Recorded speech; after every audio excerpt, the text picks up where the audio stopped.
So I think there's a lot of companies that are moving up right now because they're seeing a knee-jerk increase in demand because of the pandemic. But I think some of them will get much more durable boosts than others. And so, I put Peloton, Slack, Zoom.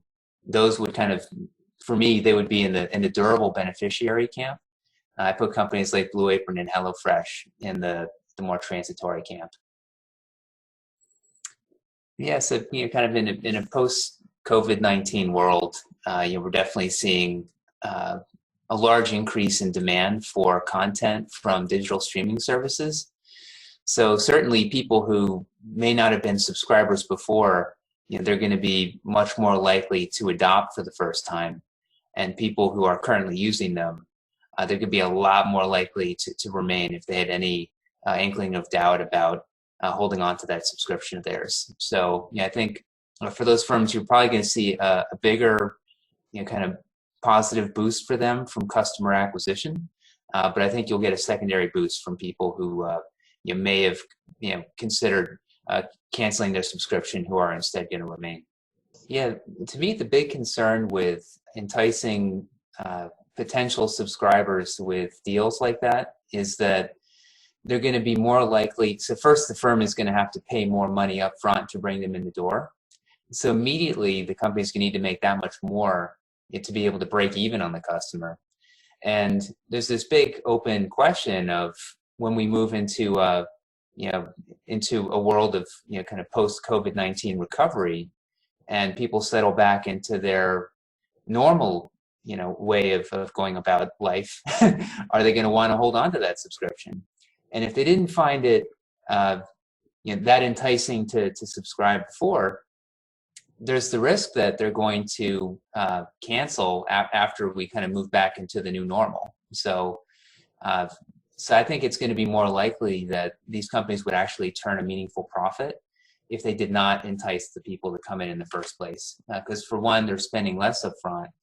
And for two, I think it's a good signal on the part of the consumer that they are more likely to stay around for a longer period of time. Meal kit companies have been moving. Obviously, companies like Zoom, and Slack Technologies, which you kind of facilitate, call it remote communication of some form or another. We're seeing a spike in demand for services such as Zoom communications, and as well as companies like Slack, that help people, kind of communicate with other people within the same company just over their computers. There was just the CEO of Slack had just come out with some new engagement figures for kind of what they've been seeing over the past couple of weeks. And they've just seen a very sharp rise, both in the number of paid users and the number of people just using the service on their free plan. And as a result of that, their stock has been a lot more resilient than a lot of other companies that haven't gotten a similar boost. We've been seeing a very strong demand for meal kit companies in general. And as a result, their stock prices have been moving up very sharply.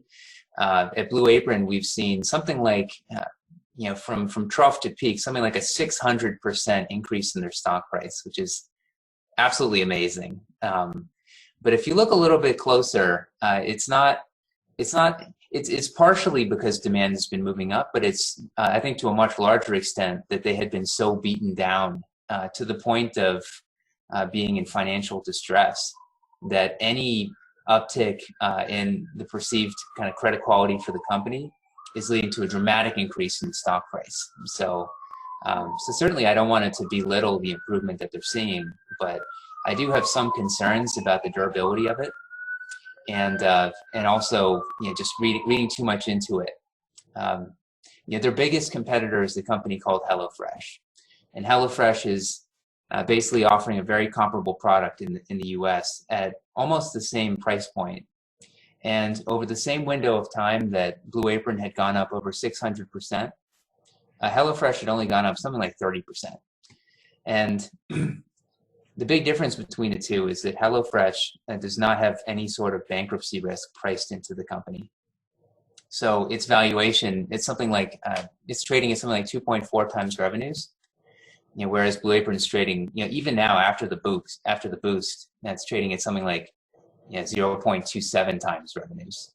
So it's basically a penny stock that's seeing some people, I think some people just believe that bankruptcy risk is now lower.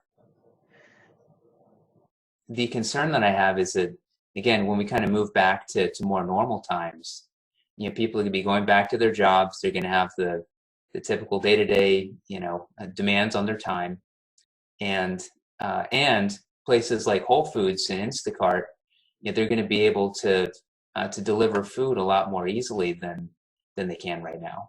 So, so I see that factor, that demand boost factor, going away.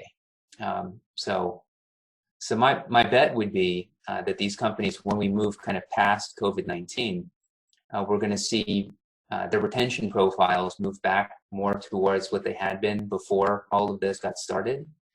And if they do, well, then all the unit economic problems that everyone's spoken about with meal kit companies are just going to come right back. So, so I view this as something of transitory.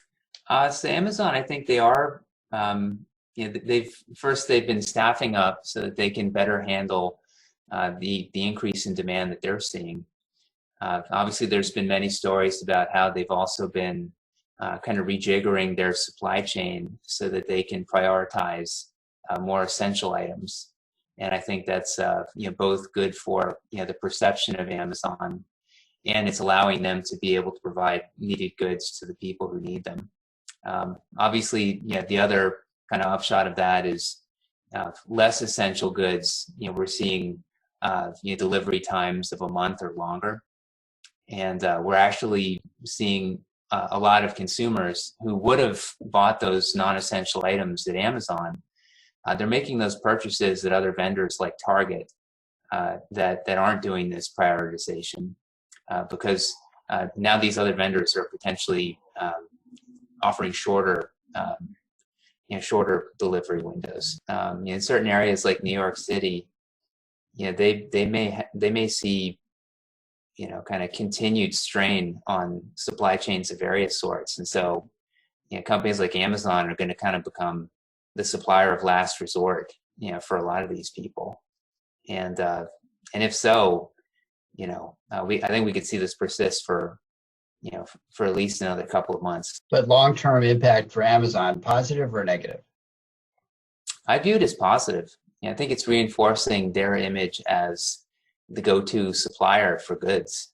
And so, obviously in countries like the United States, pretty much everyone has used them at some point or another. And so, really the main way that they're going to be able to continue to grow revenues is by expanding the relationship with their customers.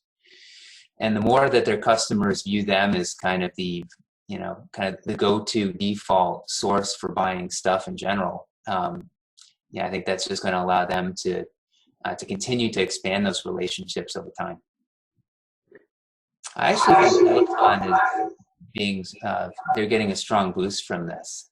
I think that there's a lot of people who had been going to a gym. They're kind of in a higher income bracket, and now that they perceive that they may not be able to go back to their gym for potentially another couple months, they say, I need equipment in my house, and the Dick's Sporting Goods is shut down. So where do I go? I'm going to get a Peloton. And I think that there's a lot of people who are doing that calculus now. I think companies like Slack Technologies, I mentioned them before, they do a wonderful job after they've acquired customers of monetizing that relationship over time. So the amount of business that they get when that kind of new cohort of businesses first signs up, typically it's pretty small. But what happens is in subsequent months, the amount of revenue that Slack gets from those customers grows over time. And the second kind of double whammy that they're experiencing is those that sell through department stores, or other types of brick and mortar.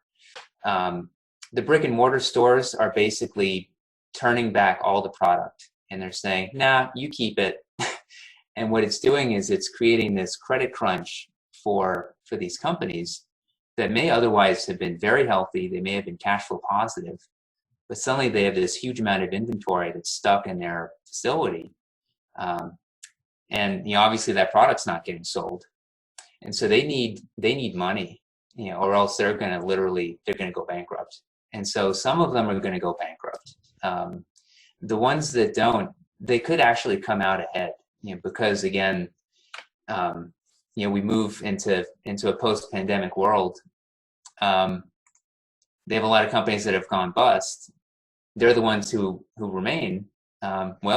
Decreased supply, then once demand comes back, they could benefit from that.